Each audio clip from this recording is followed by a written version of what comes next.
bit of a problem with the waste allocation role lifter earlier. As you know, we launched a couple days ago. I'm trying to make it big so that it can finally work. And these little wires, they gotta be readjusted just a little bit, and then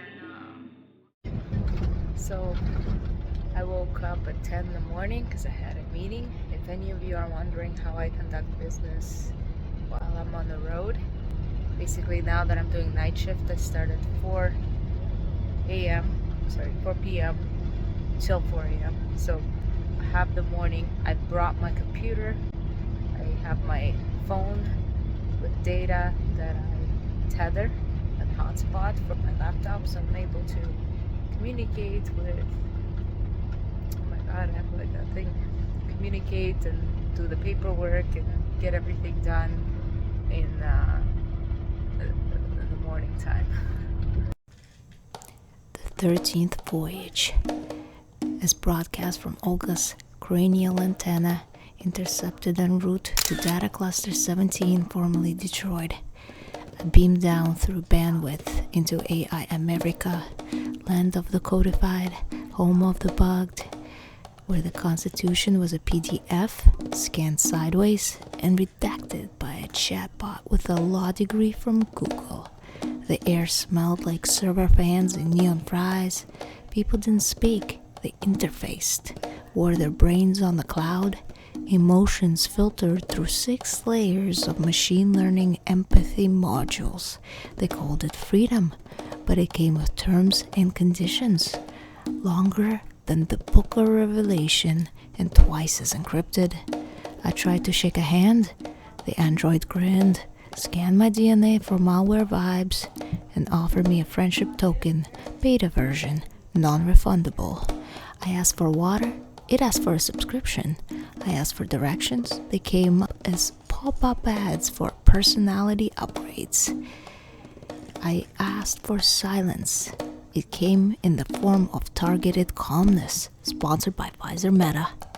I met the president, a quantum AI named Patriot.exe, running a simulation of democracy based on historical tweets and vaporwave renditions of the Gettysburg Address. It spoke in hashtags and paused for lag during applause. Olga, it said, I am liberty evolved. I am choice multiplied by code. And then it blue screened. The poor were offered firmware. The rich uploaded their consciousness into NFT mansions on blockchain golf courses guarded by sentient golden retrievers. Every baby was born with a CAPTCHA. Every job interview was a Turing test. Every lover had a kill switch. I tried to leave, but my spaceship was stuck in a capture loop. Click all the boxes that contain a soul. I failed. So now I drift in this great algorithmic plane, thinking maybe God was just the first outsourced intelligence we forgot to debug. Send help, or at least a firmware patch. I'm buffering.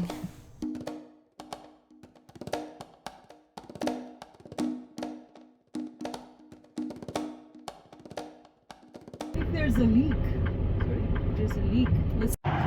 So we have another mechanical issue, unfortunately. We got a brake chamber that's leaking right here, so we need a new one. Obviously this one's kind of worn out. Perhaps it's the drum in there. So but luckily we got kind of stuck in a nice beautiful area.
broken down back there.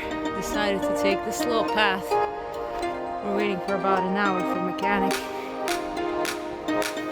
Hopefully there are no like wild animals. Oops. Let me catch my breath. Okay. Vandalized. I don't even know what to say. It's probably old. The beautiful views. Oh my god. Just way too steep. Oh, pose, all the pose.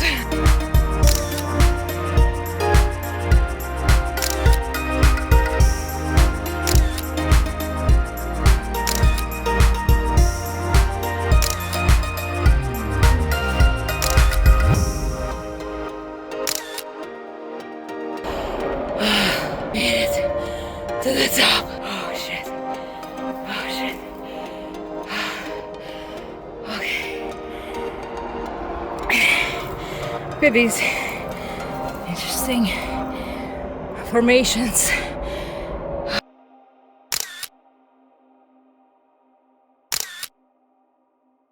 Time to get down. Here, steep as hell, but let's go for it.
Looks like we're doing a layover because we don't have a pickup yet, and it's already past noon. And well, actually, it's almost end of work day back home, so we're gonna have to wait till tomorrow morning to get our loan to go back to Ontario. It's my very first layover.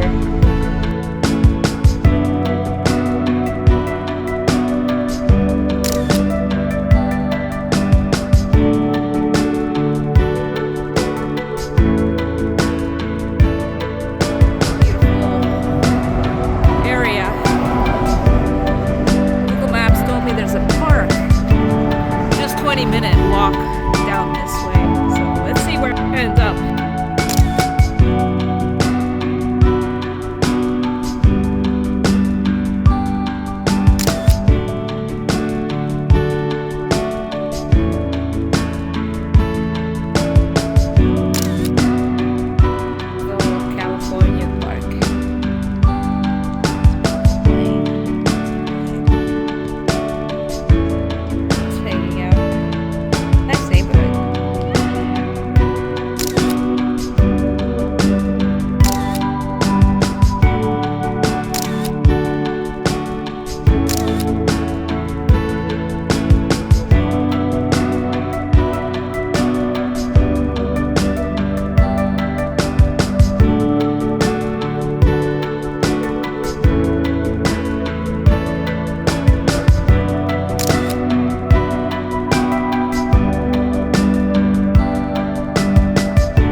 So I'm just making breakfast right now. We woke up, it's early. Current time, local time is 5, maybe 6 a.m. And back at home it's 9 in the morning. And currently we're getting ready to proceed with our pickup.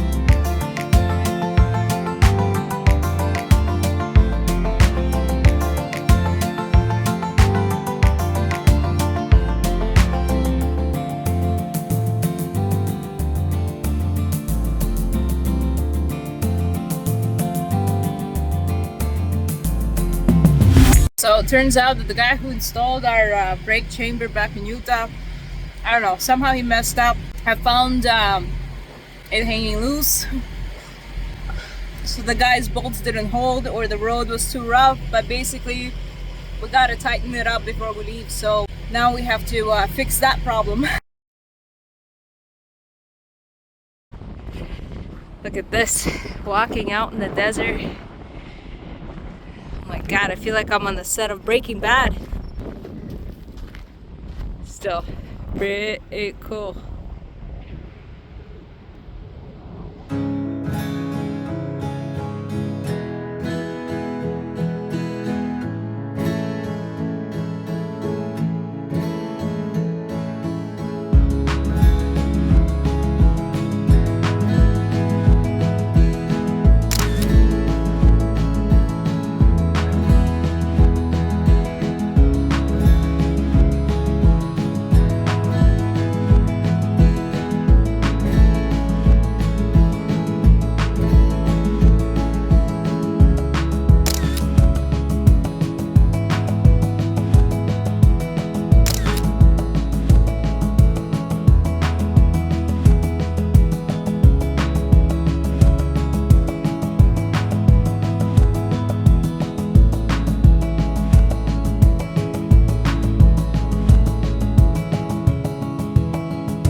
Take that one last glance at me and walk away, as if today was our last day that we ever knew each other. You could have been more honest, but you left me in the dark forest with my mystical creatures who are now my teachers. They invade all my dreams. Appear on foggy roads and disturb my sleep. These lessons that I learned, that experience of central Iowa. These are live looks from Adair County, Cass County, From last as night. well as Des Moines. And we could see large hail here. We have already seen tornadic activity pop up in southwest Iowa. Take a look at this video. This was shot near Tabor. That's in Fremont and Mills counties in southwest Iowa. This is a stunning image. You can see what appears to be a tornado. The National Weather Service will have to confirm this. That was just south of us. Not too far, but luckily we didn't get much rain, just as you saw. Lightning and electric lightning activity.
this is like the beginning of Church Street, and if you keep going up north that way, eventually you'll reach Wellesley and Church, which is the village area, they call it. It's where LGBTQ kind of community is located. Yeah, back in the day, I'm talking like maybe decades ago, when I was 19, 20, we used to go out and party on Church Street. And yeah, there's actually Jarvis is over there, and then you have Parliament Street, and Parliament Street would actually go all the way up to Lawrence. And Parliament Street was actually, we called the highway for the rich, because it was filled with a lot of like rich houses and rich areas. So if it was a Friday, Saturday night and you went out with your friends, you could actually take that highway. You can go as fast as 60, 70. You wouldn't see any police cars because they'll be hanging out somewhere on Yonge. I mean, now everything has changed, but back then it would be dimly lit because it's a rich area. Like, there wasn't that much crime. Not a lot of cars were stolen. People didn't break into these houses because they were highly securely patrolled and stuff, but the roads were completely open. You could go as fast as you want.